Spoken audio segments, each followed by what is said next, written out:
अगर आप CFA level 1 के डेरिवेटिव से डरते हो तो आज की वीडियो आपकी लाइफ इजी करने वाली है, क्योंकि सच बताऊं तो डेरिवेटिव चैप्टर एक्चुअली डिफिकल्ट नहीं है।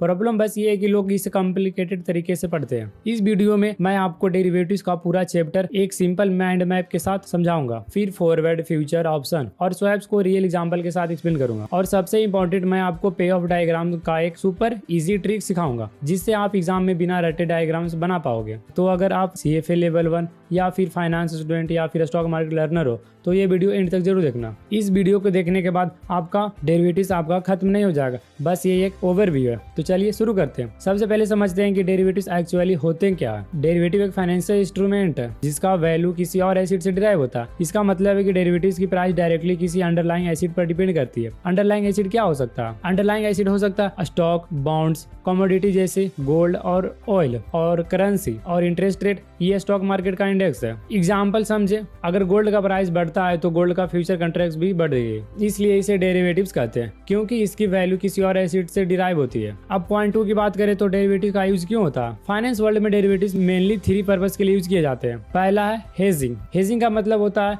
रिस्क को रिड्यूस करना। एग्जाम्पल समझते हैं, एक वेट फार्मर को डर है कि 3 मंथ के बाद वेट का प्राइस गिर सकता है, तो फ्यूचर कॉन्ट्रैक्ट में प्राइस लॉक कर लेता है। इससे अगर प्राइस गिर भी जाए तो उसका लॉस नहीं होगा। दूसरा पर्पस है स्पेकुलेशन। स्पेकुलेटर्स प्राइस मूवमेंट पर बेट लगाता है। अगर किसी ट्रेडर को लगता है ऑयल का प्राइस बढ़ेगा तो वो ऑयल का फ्यूचर बाय करता है। अगर प्राइस बढ़ गया तो उसका प्रॉफिट होगा। तीसरा पर्पस है आर्बिट्राज। आर्बिट्राज में ट्रेडर डिफरेंट मार्केट में प्राइस डिफरेंस का फायदा उठाता है। एग्जाम्पल, गोल्ड लंदन में 6000 रुपये है और न्यूयॉर्क में 6100 रुपीज है।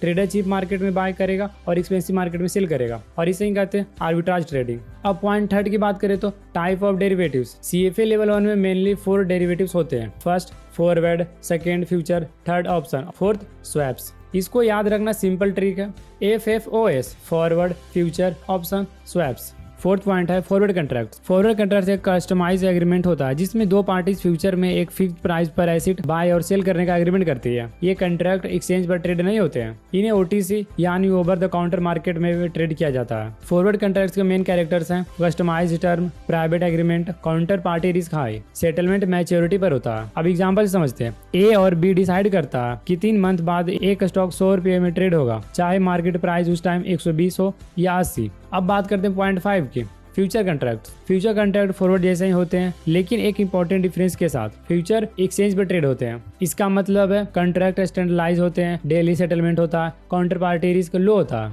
फ्यूचर में एक इंपॉर्टेंट कंसेप्ट होता है margin, initial margin, maintenance margin और daily market to market settlement. 6 point है ऑप्शन। ऑप्शन एक कॉन्ट्रैक्ट होता है जो बायर को राइट देता है बट ऑब्लिगेशन नहीं देता। इसका मतलब बायर चाहे तो ऑप्शन एक्सरसाइज करे या फिर ना करे। ऑप्शन 2 टाइप के होते हैं, कॉल ऑप्शन और put option. Call option buyer को राइट देता है एसिड बाय करने का। पुट ऑप्शन बायर को राइट देता है एसिड को सेल करने का। एग्जाम्पल, अगर कॉल ऑप्शन का स्ट्राइक प्राइस 100 है और मार्केट प्राइस 113 हो जाता है तो बायर को प्रॉफिट होगा। बट ऑप्शन में अगर स्ट्राइक प्राइस 100 है और मार्केट प्राइस 20 हो जाता है तो प्रॉफिट होता है। अब इसे एग्जाम्पल समझते हैं, अगर कॉल ऑप्शन का स्ट्राइक प्राइस 100 है और मार्केट प्राइस 130 हो जाता है तो बायर को प्रॉफिट होगा। और पुट ऑप्शन में अगर स्ट्राइक प्राइस 100 है और मार्केट में प्राइस 20 हो जाता है तो प्रॉफिट होगा। अब पॉइंट 7 की बात करते हैं, ऑप्शन टर्मिनोलॉजी। स्ट्राइक प्राइस वो प्राइस होता है जिसमें एसिड को बाय या सेल किया जा सकता है। प्रीमियम, प्रीमियम का मतलब होता है ऑप्शन खरीदने की cost. Expiration date, expiration date option कब तक वैलिड है।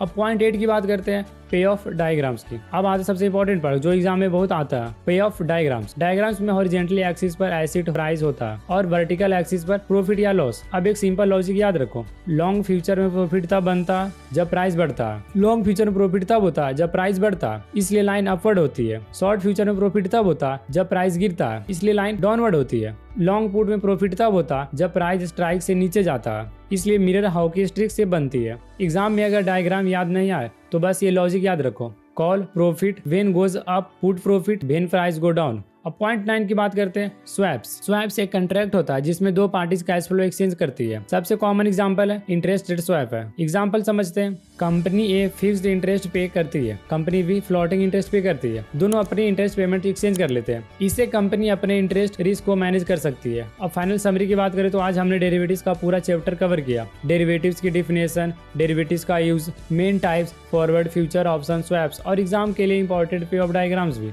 अगर ये वीडियो आपको हेल्पफुल लगी हो तो लाइक जरूर करना।